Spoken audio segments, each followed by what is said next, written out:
Uh, a very warm good morning to all of you. Good morning, Taylor. Good morning, Sonia. Good morning, Alice. Good morning, Hey. Johanna. Good morning, Manny. Thank you so much for inviting our invitation to be the panelist for this Food and Beverage Summit 2020 today. We are extremely Morning. happy to have you, all of us, with you. And to begin with, I would like to start with a brief introduction about all of you. Uh, Let me start with Sonia. Sonia is the founder of Spa Juice Bar. She's a healthcare enthusiast and wellness expert. Uh, she classifies herself as spiritual and an eternal optimistic person, which helped her a lot in life as well as in business. She is specialized in thematic event decor and designs for corporate events before starting her business. Uh, Moving on to Taylor. Taylor is the Chief Marketing Officer and co-founder at Juna. Uh, she has a very strong liking for data and design. She's experienced in analyzing all AI trend growth opportunities, new acquisition channel, implement strategic omni-channel marketing campaigns, and cultivate exclusive partnerships. Juna's plant-powered formulations naturally enhance your body's defense system and provide solutions for modern living. To add to Taylor's bio, she is also an Oxford graduate. So we have a very distinguished guest with us. Moving on to Ellis. Ellis is the founder and CEO at SMPL. Uh, Ellis has a background in economics and business management. He's a health enthusiast.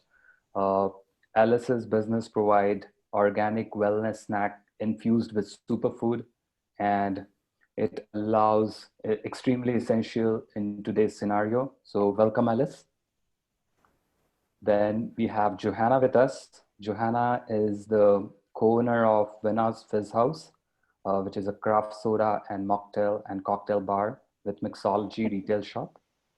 She has introduced several DIY syrups and cocktails in the market. She is a former owner of a cafe in Cliff Island and an elementary school teacher. Welcome, Johanna. Finally, we have Manny with us. Manny is the co-founder at Slate Milk. Manny has graduated with a degree in media studies and communication. Uh, Manny's business operates in a rather uh, a market which provides low sugar, high protein, lactose-free chocolate milk, extremely essential. I mean, keeping in mind today's requirement. He's the owner and co-founder of Repper also, which is a service that provides streamlined solutions to market on college campus to a younger audience. Wow, that's amazing. So guys, extremely happy to have all of us uh, here on this panel discussion. I would like to start with Johanna. Johanna, if you can just give us a brief introduction about your business and about you, and why did you started this business? Hi, and thanks. Love to meet everybody, and thank you for having me. We started. It's called Vina's Fizz House. It was named after my great grandmother, Vina, who was the president of the Maine Christian Women's Temperance organization in Maine. And so we started a mocktail bar 7 years ago, um, trying to use all healthy ingredients, kind of an alternative to a coffee shop. Um, but what we did is we had it set up just like a bar. You know, we mixed and muddled fresh ingredients, herbs, and then seltzer at the end. Kind of an old-fashioned version of a soda fountain, new version of a soda. Anyway, we also added an ingredient store to the bar. So if you like to drink, you could then buy all the small craft, hard to find ingredients. We really specialize in bitters and craft tonics and syrups and phosphates and things like that. Um, and it just from there, it started to take off as the trend for healthier drinks and non-alcohol drinks took off. But we did add alcohol a couple years into it, and it's just been an amazing journey. We started a product line where we do DIY healthy we call them spirit sippers. We make our own line of bitters, and anyway, it's kind of gone crazy as this need for healthy ingredients in beverage making is taking off. That's a great story. I mean, the way you have started and the way you are growing is commendable. Great. Moving on to Taylor, if you can share a brief background about your business and why did you started this business? Yeah, definitely. So my name's Taylor. I'm the co-founder and CMO for Juna.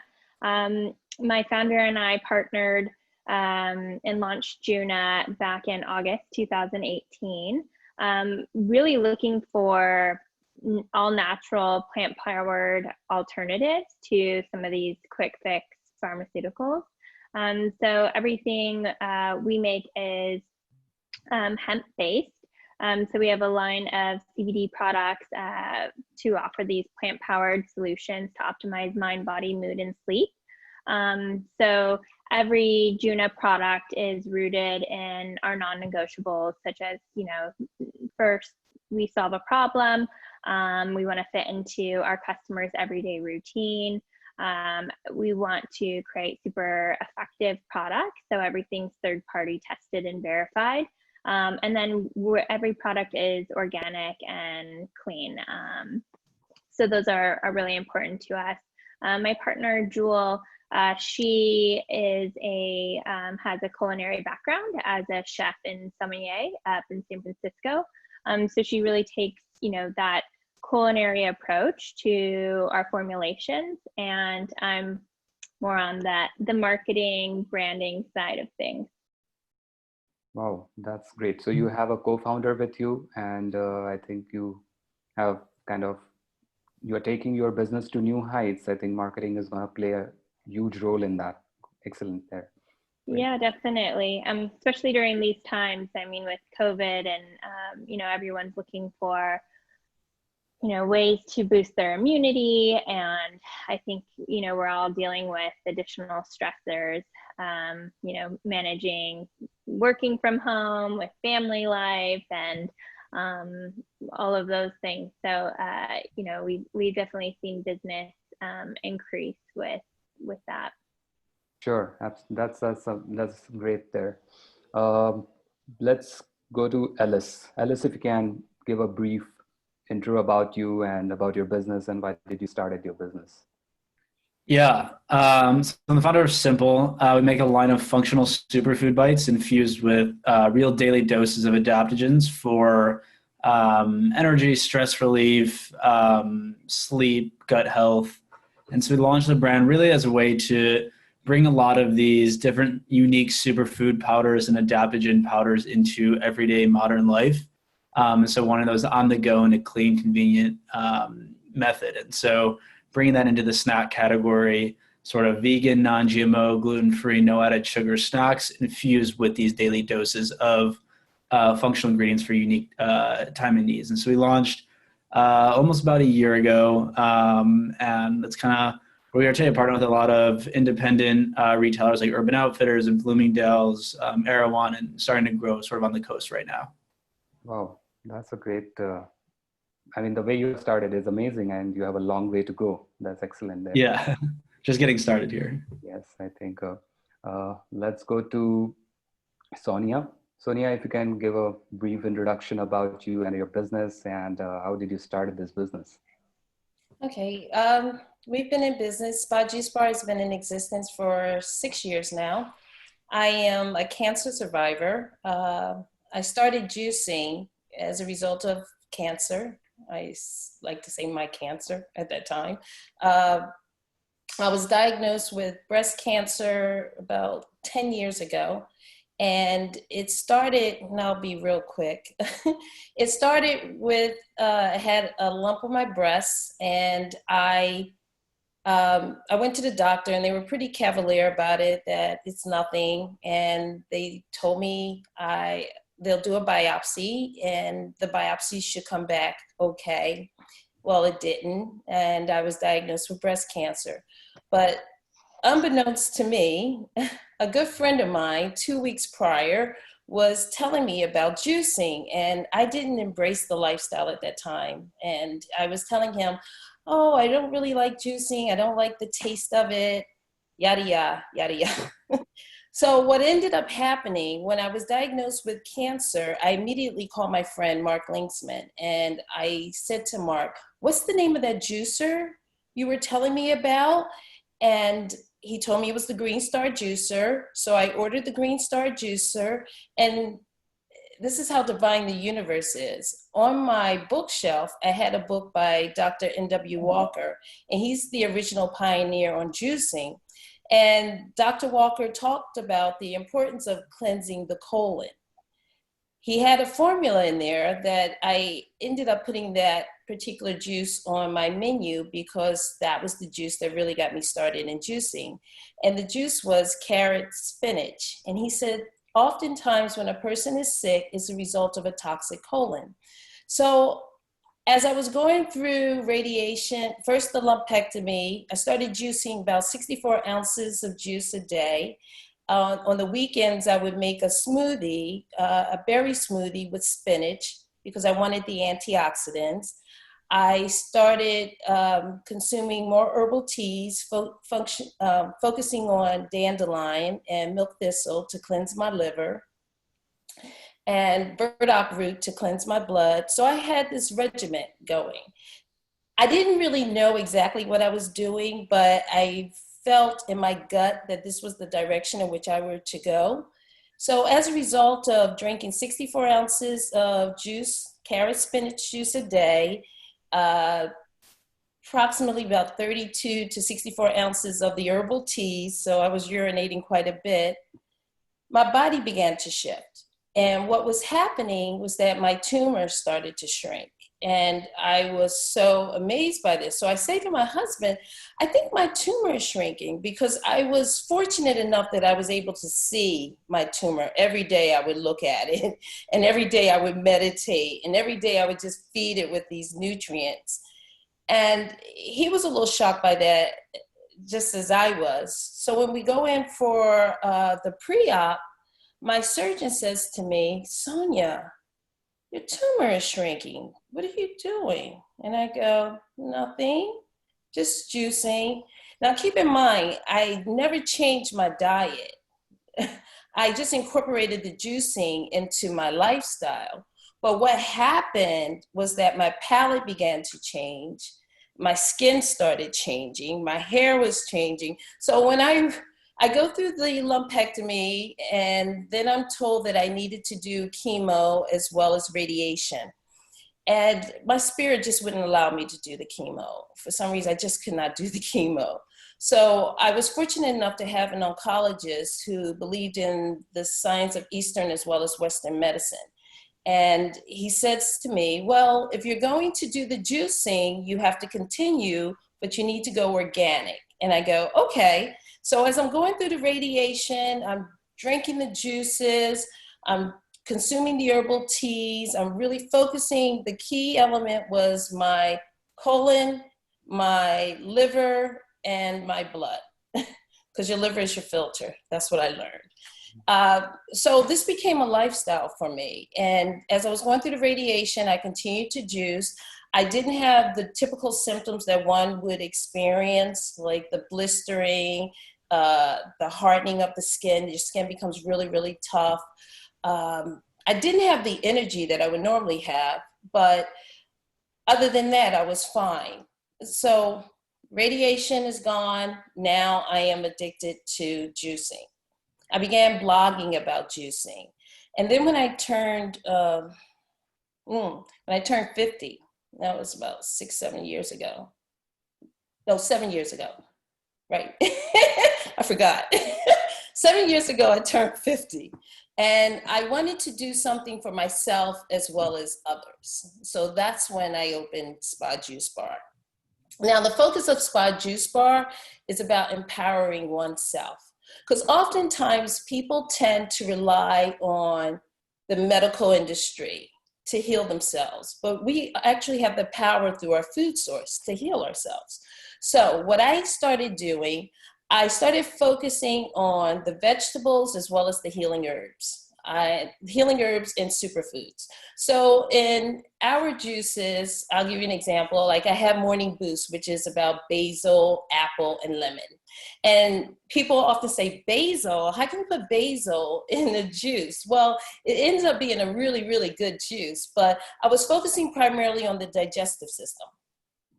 Now, the adaptogens that we put in our juices, in our smoothies, like baobab and ashwagandha and noni, each one has its own purpose. So the focus of Spa Juice Bar is about empowering you to heal yourself through food. So that's my little short version. That's really commendable. And I think you have a very strong purpose behind your business, because that's something that has started with you. And wow, this is kudos to how you have started and why you started. Wow, I'm happy to have you. Manny, let's go to you. Yeah, I don't know how I'm supposed to trail that. I'm just a guy that loves chocolate milk. So Absolutely, but Cacao's yeah. good. go ahead. That's an unbelievable story, Sonia. But I'm Manny. I'm co-founder of Slate Milk. We're a line of lower sugar, higher protein, lactose-free chocolate milks in aluminum cans. We launched on Kickstarter in early 2019. Then we filmed on ABC Shark Tank, which actually just aired a few months ago.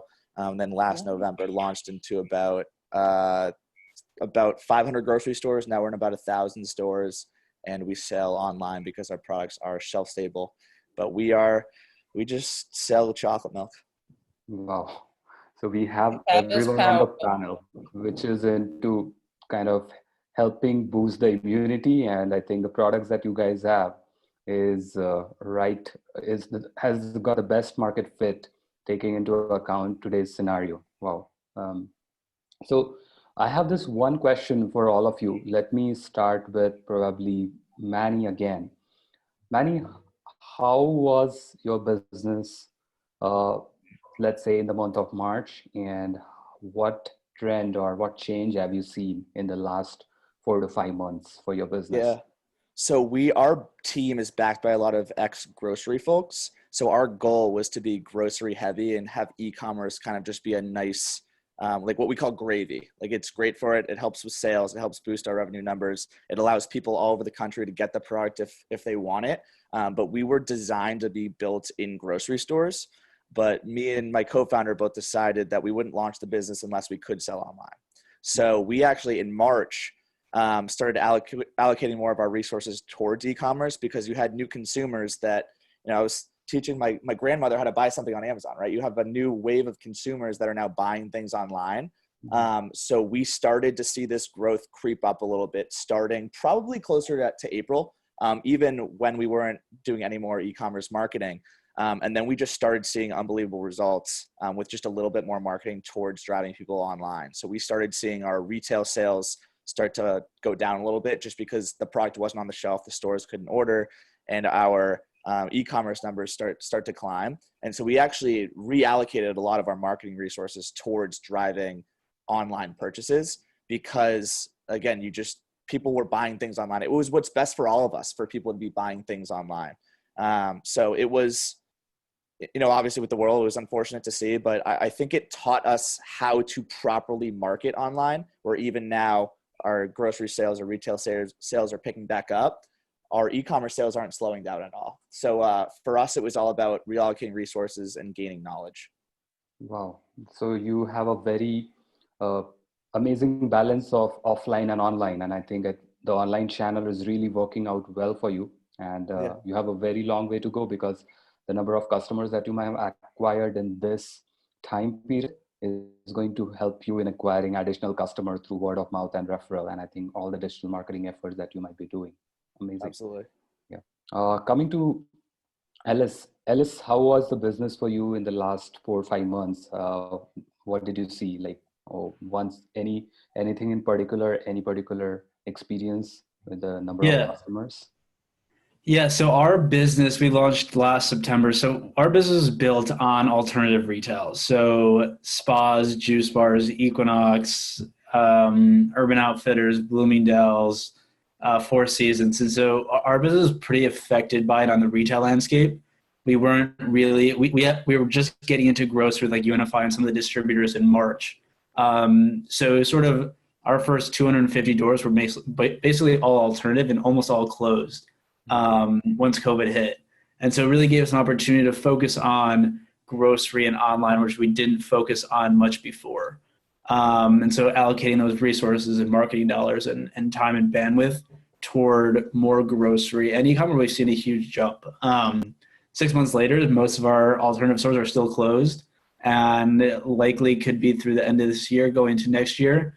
So we've definitely seen a huge jump in e-com, pretty big growth in grocery on the East and West Coast still, and going to get into one of our first regional chains by the end of this year. So it allowed us to sort of reallocate resources and time. But yeah, the core business of ours in our first 6 months was pretty much put on pause. So this is sort of an interesting opportunity to diversify a bit. That's true. That's true. I think e-commerce is one of that channel that a lot of businesses were not having significant presence. And I think this is the time where e-commerce has grown rapidly. And this is the only medium through which people were able to stay connected with the brand. And Yeah. I think you have a big opportunity ahead as you scale up your online presence. Yeah, we've just started to grow our online really like in April. So it was sort of right when sort of COVID hit, just launched on Amazon. So we're growing that channel much faster than we were sort of pre-COVID. So it evens out a bit. That's right. That's right. Great. Then moving on to, let me ask Johanna. Johanna, if you can share a bit about your brand, like how did you start it, and like what's the purpose behind when you launched this business? I always say we were kind of the reluctant entrepreneurs, meaning my husband and I own the business. We were school teachers that were budget cutted out of jobs. So I got this idea to start a mocktail bar really out of desperation. We had to do something. But I was a big seltzer drinker, and I love to mix drinks with seltzer. I love to drink alcohol too, but I couldn't drink that much. Maybe a really good cocktail now and then. Anyway, it kind of came out of necessity. And my husband and I didn't have a background in business or bars or anything, but I think that actually helped us because I feel like we sort of created our own unique little bar. We didn't have any preconceived notions of how to do it. So anyway, when we launched it, again, as everybody was saying here, the focus was totally on healthy ingredients, as much fresh and local as we could get. And we just noticed the reason everybody always asks us, well, then why did you start bringing in alcohol? Because we were making it as a non-alcohol bar. And the funny story is that we started to find empty alcohol nip bottles in our trash. And we realized that people were bringing in their own alcohol and putting it into the mocktails. So then we just thought, well, we have this unique opportunity in this very entrenched kind of business, a bar business, to change it. And so we just offered alcohol. We just kept it so that half the menu is non-alcohol, the other half's cocktails. And we don't care whether you drink or don't drink. We just give you the opportunity to have a really good drink. And so that's always was the focus of the business. But again, also selling the ingredients, having the shop attached right to the bar, so anybody could, if whatever they drank, alcohol or non-alcohol, they could then buy the ingredients. And that's, like you were saying, we started in 2013. The COVID is as awful as it has been, and especially, I mean, it's hurt us tremendously because we were a bar. We're a bar, so we cannot have any inside seating. Everything's outside seating, and we live in Maine, so we know that that's coming to an end soon as the weather changes. But the like you were all saying, the bright spot was we had already started producing our own line of products several years ago, all geared towards the home mocktail and cocktail drinker. So then enter COVID, and the switch over to really putting all our effort into our online sales and Zoom classes, that was something we didn't even know about. We always did online in-house classes, teaching people about how to mix their own drinks using good ingredients. But didn't know anything about Zoom until COVID, and now that's opened up a whole new world for us of COVID mixology classes, mocktail and cocktail. Wow. So that's opened up, from kid classes, we call them F-I-Z-Z ed, phys ed classes, for especially now that kids are homeschooling, being home, and they're trying to find things to do. And again, we were lucky in that we'd already had an online store, so we didn't have to start from scratch when COVID hit. But we really been putting all our effort into that because we know that we're probably going to have to close our brick and mortar come winter. So everything is focused to the online. And as you're saying, we joke because we said, boy, people are drinking. If nothing else during COVID, they are now home drinking, and we are set up for that. So that's like an opportunity that you capitalized on. It's like a big, it's like an opportunity that came your way. So that's excellent story out there. Wow. Yeah. What about you, Taylor? How was the business for you in the last 5 to 6 months, and where do you see your business in the next 5 years? Yeah, so I sort of touched briefly upon this already, but it was sort of a silver lining. When COVID hit, we saw a huge increase in sales. We mainly focus on our direct-to-consumer e-commerce channels, and also most of our wholesale accounts are online as well. So we saw over 100% increase in direct-to-consumer sales, and I think the business in general, we saw about a 300% increase with all of this. And so I was actually on maternity leave when I had a baby girl on March 1st, and so then COVID hit, and so it pulled me out of maternity leave early. So that's one thing that happened. So business started increasing, which was amazing to see, and so we just tried to capitalize on it as much as possible. And I think also it made us think about how can we continue to grow and build the company to be resilient during these curveballs that are thrown at us. And I don't think anyone would have expected a worldwide pandemic to hit. I mean, it's like what movies are about, not what you think is actually going to happen. So I think it's good to just continue to always be strategizing and thinking about how to diversify your channels, and maybe something breaks the internet, and then it's your e-commerce is dead, and do you have diversified channels and in-person alternative ways of shopping versus being reliant on just one type of like offline or online. So I think that's always important to be thinking about how we can diversify our revenue streams. We also have made a big push. We launched subscription model. So it's been part of our a big part of our Q4 strategy to really push and double down on trying to get these subscription signups, where we can be have that reoccurring revenue. So that's something we're focused on and building that out. We also are going through a little brand redesign and new website design right now. So that's a big focus for us. In terms of where we are in 5 years, I mean,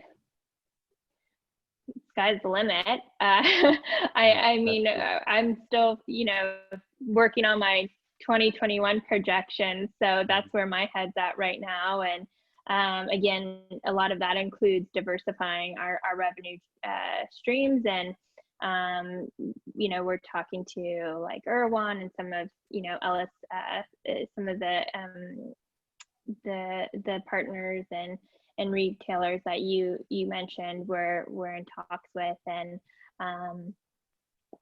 so we're really trying to focus too on meeting our customer where she's at. So instead of it just being direct to consumer or just being online, thinking about where else we can meet her. So maybe, it's at a spa or in a dermatology office or on vacation in a hotel room, minibar. And so there's different ways to be thinking about, those diversified channels. And so we're trying to expand there. Wow, that's like, I think the subscription model has a long way and a big opportunity for any retailer. I mean, if the customers are hooked to your product and if the customers love your product, they won't mind paying the subscription fee, and that's a big recurring revenue. Wow, that's great. Sonia, there's one question that I have for you. So how do you connect with your consumers? How do you engage with your customers? What channel has worked best for you so far? Well, ideally, we have always focused on the brick and mortar up until COVID. COVID forced us to go online. Initially, it was, we did some social media like Instagram, Facebook. I would not say that we were really, really active on it.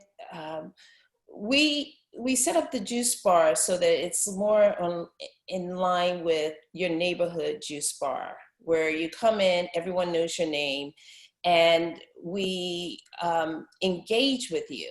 We're a source of information for our customers, I like to say. Oftentimes people will come to us and they'll ask us, so which juice should I take for this? And I try not to get involved in that as much. I often tell people that I will give them information on the fruit, the vegetables, and the herbs, and then I have material there to support it. Material in terms of various books to support it. What happened after COVID, because of the community that we're in, we're right on Las Olas Boulevard in Fort Lauderdale, people immediately started reaching out to us online. And they started purchasing through our website. And then because of the area that I'm in, it's a tourist area, I've had people contact us at the store wanting to purchase more online.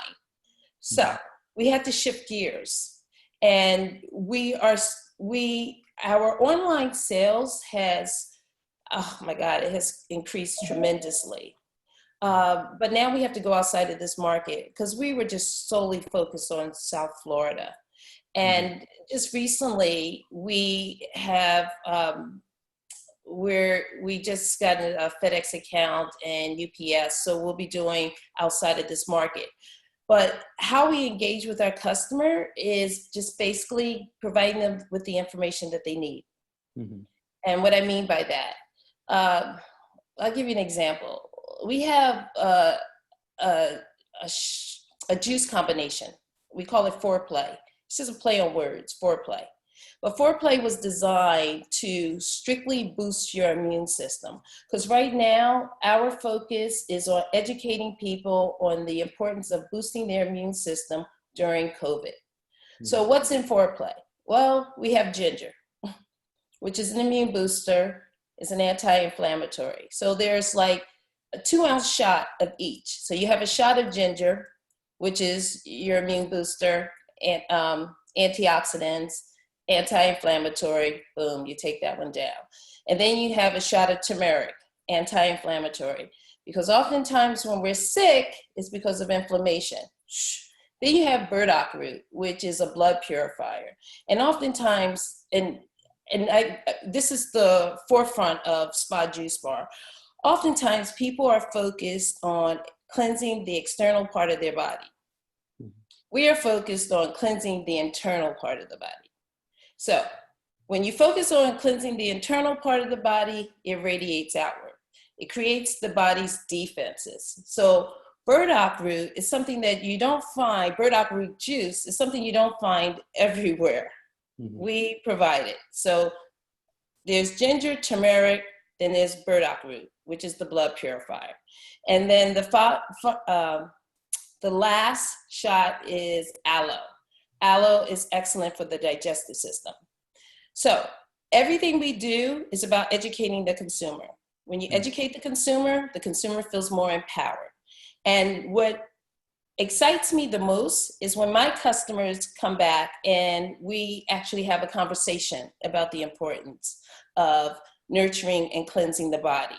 And they, in turn, go off and they educate others about the importance of it. So what COVID has done for us is has opened us up a little bit more in terms of a larger market instead of just that smaller market within Fort Lauderdale, Miami area, and the Pompano area, Pompano Beach area. So we're about educating. That's amazing. Yeah. So I think the business that all of you are in has kind of has taken a paradigm shift in the last 5 to 6 months, where you guys have seen humongous growth in terms of new customers that you guys have acquired. Before I move on, I have one poll question that I would like to share with all of you. It's in front of you.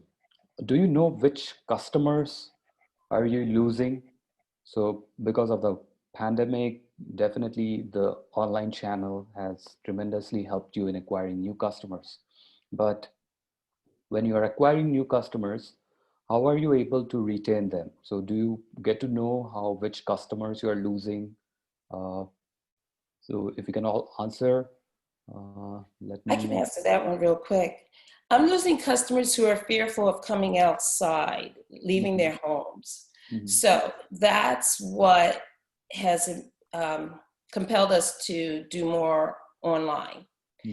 There, in the community that the Juice Bar is in, we're sort of different. I skew more of an older base within my Juice Bar. My customer base is about 35 to 65. The core being in their 40s. Right. So I've lost customers in terms of them coming into the Juice Bar, but they're actually buying online. I've actually gained customers as a result of COVID, which is, I thank God. I really do. I thank God. I feel really blessed in that sense. But I will tell you where my weakness lies. My weakness lies in the fact that we're not as quickly utilizing our online website. We're not utilizing our website to the utmost, because I have people reaching out to me daily, like, when can we order? When can we order? When can we order?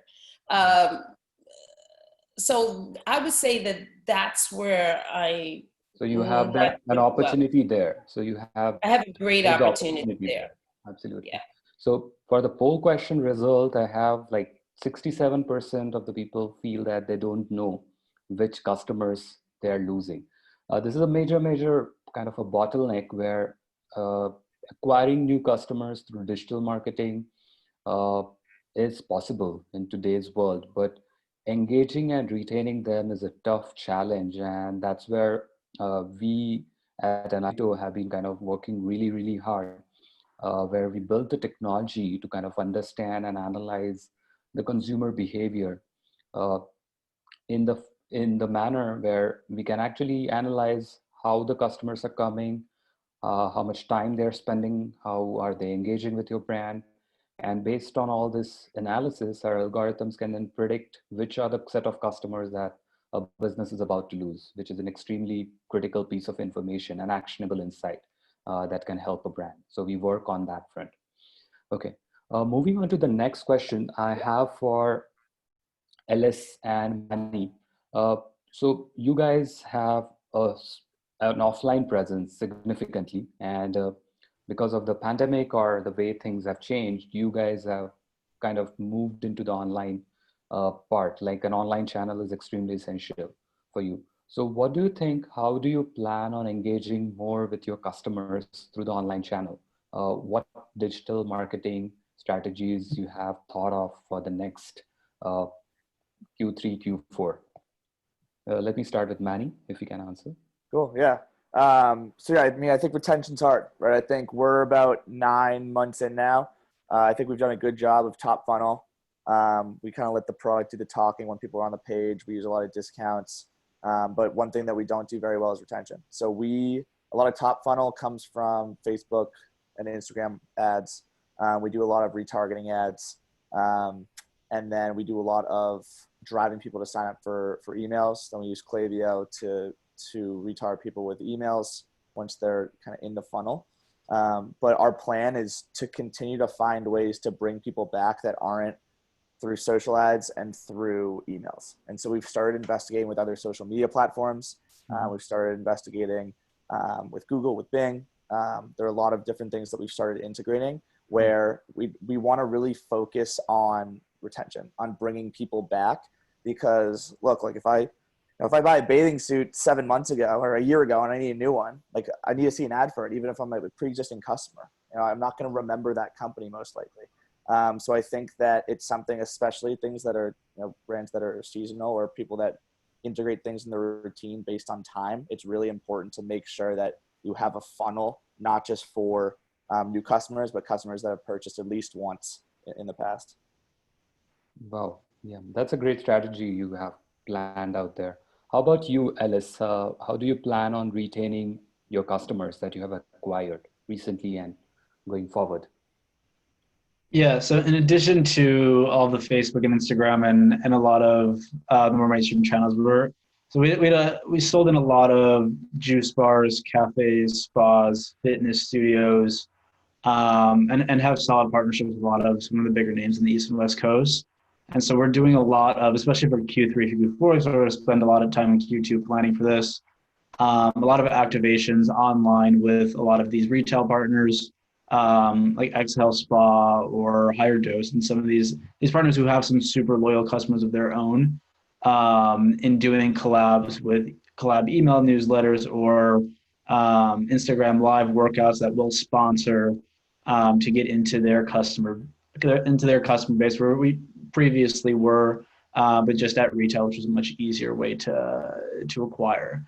And so right now it's like getting some of those customers from some of our partners, and then again through email, through Facebook, through Instagram, through social media posting, targeted emails, and all that type of stuff. And sort of like filtering them through how they were acquired. They were acquired through a fitness partnership. Sometimes we'll send additional fitness content out to those specific audiences. So just trying to be as tailored and targeted as possible. That's a good strategy. Yes, absolutely. And I think you have it thought in the right direction. And particularly for all of you, for your business, you guys are kind of spending money on different channels in terms of marketing: Facebook, Google ads, Instagram ads. According to you, if I may ask you, which is the one channel that you think is the best one for your business? If I have to ask, because you must be spending a lot of marketing budget on multiple channels.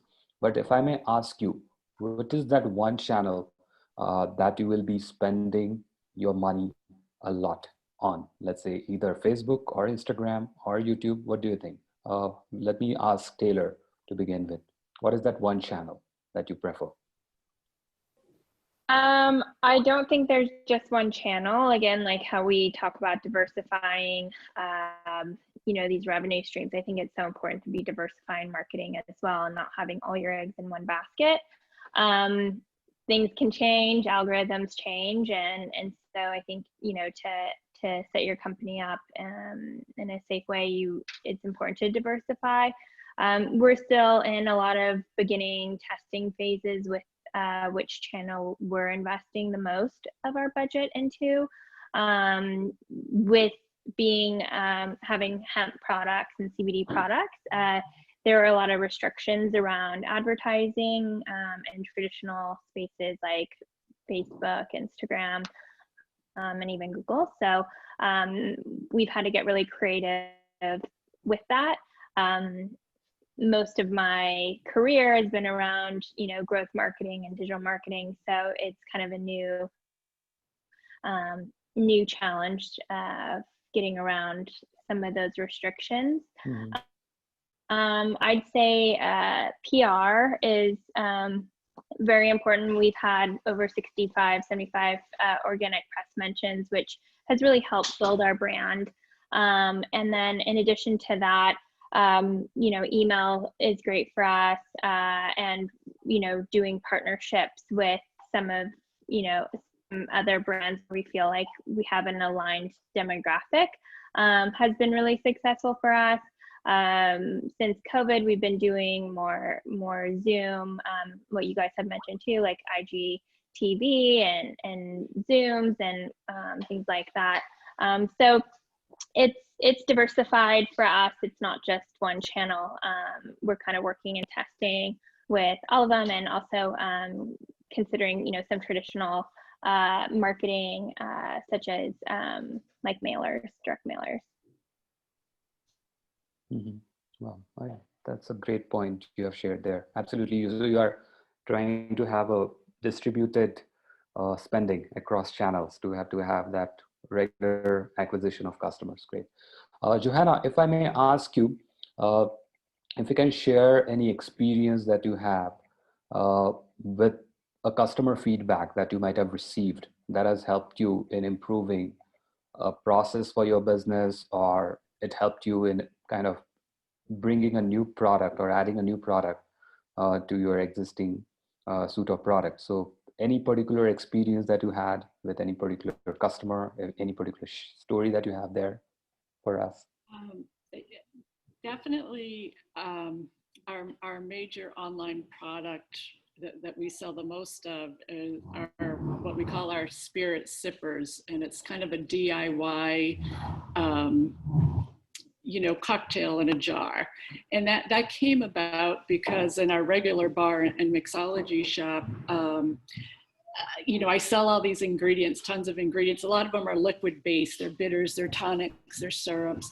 And so much of our customer base, we live in, like I said, we're in Maine, are from out of state, and they all wanted the ingredients and they wanted to be able to make these things at home, but they couldn't fly with the ingredients that we sold. I could give them recipe cards and all this stuff, but they wanted to take it with them. Anyway, that's how I came up with this, we call it bar in a jar. It's all the freeze dried, it's the herbs, the fruits, everything in the jar, and you add the alcohol when you get home. So it's shelf stable. And we came up with that because we had so many people that flew into Portland, Maine and wanted to take this away. So we kind of started as just a little because of that, but it quickly became so popular. Like I said, it became another whole business within our business. And again, it just showed us how much people wanted to be able, as Sonia was saying, it was about educating people. They wanted to be able to do it themselves, or at least feel like they were doing most of it themselves, but they wanted it to be super easy, and they wanted it to be good ingredients. And that was what we kept hearing over and over and over again. They wanted to have what they were drinking in the bar, but they wanted it to be really easy. Yeah. And they wanted it to be able to go on a plane. So that it was through that little bit of feedback that it literally launched another whole business within our business. That one piece of feedback, yeah. So that's a great insight that you shared there, because a lot of new ideas can often come from consumers, and so listening to the consumer feedback is extremely essential, because a brand and like a lot of new features for any product or service, for that matter, comes from listening to the consumers. And I think you really nailed that thing. Amazing. Manny, if I may ask you, you have been on Shark Tank, and as an entrepreneur, when you started this business, what goes on? Like when you pitched your product in front of investors, what scale do you think you can achieve in the next 5 or 10 years? Like maybe US has a population of 400 million people. What do you think? How many customers that you are trying to acquire maybe in the next 5 or 10 years? A lot to unpack there, but so Shark Tank was great for getting the word out about what we're doing. We were in a unique situation where we actually filmed our episode almost a year before it aired. Wow. So we filmed it, and then when it aired, we were in a completely different place in our business. So there's a little bit of confusion, but no, it was a great experience.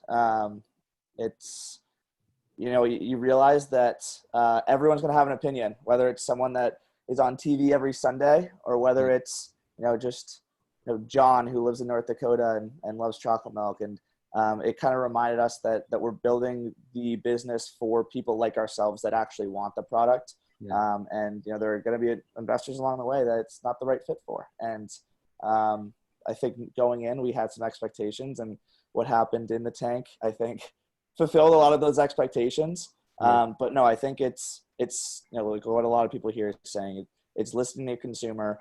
It's making products that your consumer wants better, not trying to fill the needs for consumers that aren't interested in what you're doing. Because we'd rather have 100 people love Slate than 1,000 people think we're okay. Well, yeah, I think that's the way to go. Because I think the target audience that you're trying to acquire is like, and there's a ton of opportunity, I believe, because the way the food and beverage industry is growing is huge. And with the smartphone penetration and with the new technologies coming in, people are going to experience the products differently. I think nowadays, with every food and beverage product out there, people are more interested in knowing about the ingredients that are there inside the package or whatever they're buying. And once maybe augmented reality become a more mainstream scenario, people may be just wearing their glasses or just point out their camera, and they'll get to know everything about what's inside the product. And that's going to be a game changer in terms of, and it's going to help consumers in making better choices in terms of the products that they're purchasing off the shelf or whether it's online. So a lot of opportunities there. If I may ask, there's one question that for any business is extremely essential is, you have acquired your customers so far through the opportunities, through the digital marketing, but do you know your customers' lifetime value? Like, are you able to find that answer? Like, if I may ask you, how profitable your business will be in the next 5 years, taking into account the present sales data that you have. Are you able to get that answer, like your customer's lifetime value? If some customer has spent $500 on your store so far, over his lifetime, how much more he is going to spend? Does anyone can elaborate or probably care to comment on that? If I may ask Johanna or Taylor.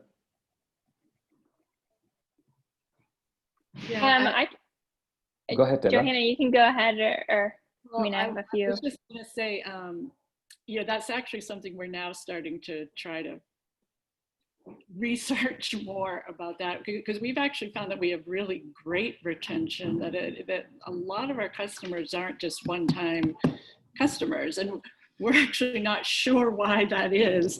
I mean, we hope it's because we have a fabulous product and all that, but we're trying to figure out why it is and how we can keep that going. For us, it's just a whole new world we're in of learning about this, the data and how to use the data in everything that's there for us. Because again, I keep saying we came into this from such a different field. So I feel like we're always, all entrepreneurs, you know, kind of you're a step behind, always trying to stay ahead. And I don't know if that's totally the answer to your question, but yeah, it's something we're very aware of, and we're trying to figure it out. How to keep those. We've had good retention, but why? What specifically are we doing that we are retention? That's right. Yeah, I think you have an opportunity there. Great, Johanna, if you can like share your thoughts on that. Taylor, sorry. Yeah, definitely. Well, when you say lifetime value, I mean, there's probably about 5 different ways to calculate lifetime value, and there's you know, different companies do it different ways. So it's a bit more complex than, you know, just looking at your average purchase, number of purchases per customer, and that, I mean, it's almost like asking someone about attribution, because it's a much more complicated question than I'm sure we all make it out to be. For Juna, I mean, we have a 30% repeat purchase rate on our own e-commerce channel, which is great. And, you know, is part of the reason we went to launch subscription as well. So I think, you know, with subscription, we're hoping to increase our lifetime value. Also with our marketing, we're trying to make that first purchase profitable. And so that's one way that we're able to continue to hit profitability. Is a lot of startups and small businesses will be looking at their cost per acquisition based off of their lifetime value on a customer, which can be a slippery slope with profitability. So what we do is make sure that that first purchase cost per acquisition is profitable. And so, you know, aiming for a 3x return on ad spend for that first purchase, we're able to maintain profitability better than if we're doing our acquisition cost based off of lifetime value. Well, that's a great insight there. Yes, I think that's a better way to look at it, the attribution part and where you are spending the money for digital advertising. And especially lifetime value can be a game changer for any business if they are able to estimate the lifetime value of an individual customer. It can very easily tell you the profitability of your business in the long run, especially when you are looking at thousands of customers and at an individual customer level or at a segment level.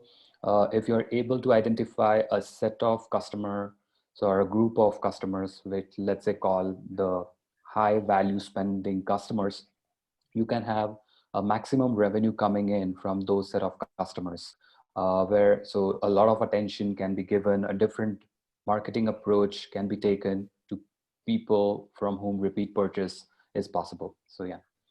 I have a question for Sonia and Johanna. What is that one piece of advice that you have for entrepreneurs who want to start in the food and beverage business? If I may ask Sonia first. One piece of advice. I think the best advice I could say, is that it's important to research your market and know the profile of your customer. When I opened this juice bar, I opened it from an emotional and passionate point of view. Right. And when I opened my doors, then reality just like bam hit me. That there were a lot more to operating a business than just sheer passion. I mean, passion is great, especially if you love what you do, and I absolutely love what I do. But I think it's important to research the industry and research the product that you're going to offer your customer base. And location is essential. But I think the buyer has shifted quite a bit, and I think it has a lot to do with COVID. So if a person decides that they don't want to do a brick and mortar and that they prefer to go online, then I believe that it opens you up to a broader market. But the key element is to know the industry that you're going into and to know the consumer and what their buying habits are. Wow. We're a little fortunate because our customer base, where we're located, is an upscale consumer. Mm-hmm. and they're very conscious about their body. Mm-hmm. So they're really loyal to the product. I hear it all the time about how the product makes them feel. Wow. Like I have a lady who, whenever she travels, she has to come in for Don't Explain. I have a juice called Don't Explain, and it's loaded in vitamin C. And that was my focus, was to provide the body with an abundance amount of vitamin C. That I came up with the name Don't Explain because I couldn't find another name for it. But she's loyal That's a to the great piece of product. advice there. Yeah. Yeah. Great. Johanna, what's that one piece of advice that you have for an entrepreneur who is venturing into a food and beverage business? A lot, same with what Sonia said, but I think also too, I think for us, a lot of it was get the best employees you can Oh, find. yeah. Forgot about that one. Yeah, yeah. Absolutely know your customers, know your product, but surround yourself with the best employees you can afford, and really, really vet them as well as you can, and try and provide the best job and best living you can for them, so you can retain them. Every industry is different. Our industry tends to be one where people hop around a lot. So that's the most eye-opening issue we've dealt with. So we put a lot of energy and time into finding really the best employees we can. That's yeah. Can I add Extremely something great. more to what Joanna said? Because Yes, that's go ahead. crucial. What you just said, what Joanna just said, is so important. It's never been my customer. It's never been the love I have for my product. It's always been the employee. That's An true. employee can make or break your business. And everything That's she true. said is totally accurate, because I'm in the same industry. They come, they go. They come, they go. And True. I think if the greatest obstacle for me is employee retention. That's true. Absolutely true. Especially the people who are handling the business, they are the ones who are the front of the business, and they are kind of taking your product to the end consumer. So They're extremely the important. ambassador. They're They the are the face of your ambassadors. brand. True. True. Taylor, if I may ask you, I have, before we wrap up for today, as a digital marketing expert, what is that one piece of advice that you have for a food and beverage business that want to scale up? So every business starts uh, with the initial capital, and at the initial stage, they may not spend a lot of effort on the digital marketing front. But if they have to grow in scale and size, they have to focus on digital marketing. So what advice do you have for such businesses? Yeah, I mean, I feel like in today's day and age, people feel like they can just, launch a business and they'll throw money towards, Instagram ads and think that, that's all you have to do. And I'd say, it's a lot more expensive than people realize. And I think, building that customer funnel is really important. You can't just focus on your most profitable channels, because you'll plateau at a certain point. You need to diversify and be testing multiple channels and building up your funnel. So if you're just, investing in the most profitable, most likely will be retargeting campaigns, but you'll never be growing from those, because you'll always need to also be, acquiring the new customers. So yeah, I mean, I guess it would be to test often and to be optimizing and diversifying always. Excellent piece of advice there. Thank you, Taylor. Ellis, if I may ask, what is that one learning that you had in the last 1 year since you started this business? What is that one important thing that you have learned about your business, and the thing that you want to improve to scale up your business? So we initially launched mostly in alternative retail and online, and sort of didn't focus on grocery as much. And one of the things when we got into grocery is where are you in store? Like where on shelf are you? Who are you next to? How does that price compare? And for us, we're definitely a premium product. It's sort of a unique grab and go pouch format. So it's a bit different than what's out there right now. And so really figuring out when it was time to pivot of like, okay, now we got to get into grocery faster. And where exactly are we sitting on shelf? So as I think, especially with a lot of these new types of products that are coming out that are sort of cross category lines, like not everything's just just in one category. I think really understanding and testing out different merchandising placements for us was big early on, and now we've kind of figured out where we want to be on shelf. And I wish we probably would have done that sort of pre-launch or at launch, but grocery, regardless of other channels that you're in, is going to be a huge channel for you. So really figure that out, especially if you're in a cross-boundary category. True, absolutely. Positioning is like the key to grow the business. I mean, that's one piece of that's a secret ingredient, I think. Just like when Apple launches any product, they keep the curtain down and just before the launch of the product, and suddenly on the day and till the day they launch it, the curiosity peaks. And I think that this is the positioning aspect plays a huge role. Excellent piece of advice there. Finally, from Manny, if I may ask Manny, how do you differentiate between your product and the competitor? What different do you do to kind of put yourself out there, saying that what you have has this USP and it's going to tremendously benefit your end customers? How do you differentiate? Yeah, so I think it's different from brand to brand. Us, I think we're unique in the sense where we genuinely have a product that hasn't been done before. We're the first to put milk in a can.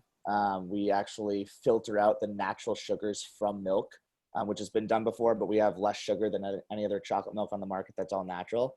So I think there's a value prop. Like I think every brand has their value prop, right? And that's what you live and die by. But I think what everyone needs to do better than everyone else is build a brand, is build that loyal following and try to integrate an emotion into what you're doing. So we say we sell nostalgia. Like we're selling a feeling of a carefree time of people's lives that comes through in our ads and our content, and just like the culture that we try to create in the business.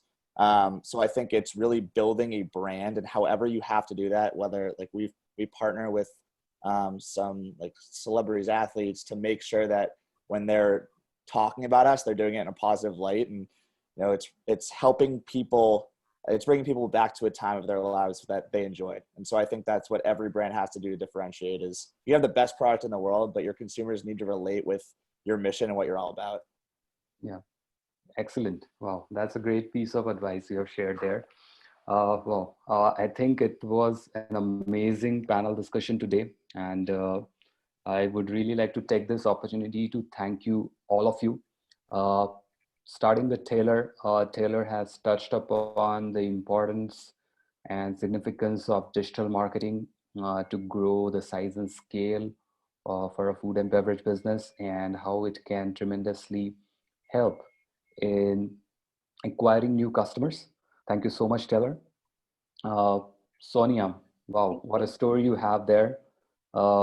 You are a purpose-driven entrepreneur, I must say, and we are really happy you have shared your story with us. And the one piece of advice that you have shared for the audience, like knowing your customers, having the purpose, and working with your employees, and how they can become your ambassadors. That's like the secret ingredient that you have shared. Thank you so much for that. Manny, glad to have you today with us, and we are really happy that you opened up, and there's a huge opportunity. I think maybe we might be hearing a lot about your brand going forward, and we sincerely kind of wish that your brand may grow in size and scale across the globe. That's our best wishes for that. Alice, thank you so much for sharing the significance of positioning and branding with us, and and explaining how you can acquire and engage with new customers. Thank you so much for that. Johanna, innovation, I think the one idea that stuck with me from the insights that you shared today, like how listening to your consumers helped you in coming up with this DIY product, which is tremendously helping your consumers and kind of going to benefit your business in the long run. So great piece of advice and great insights that you all have shared today. I would like to take this opportunity from our organization and Alito for participating in this summit today. Thank you so much and look forward to learning a lot from you going forward. Thank you.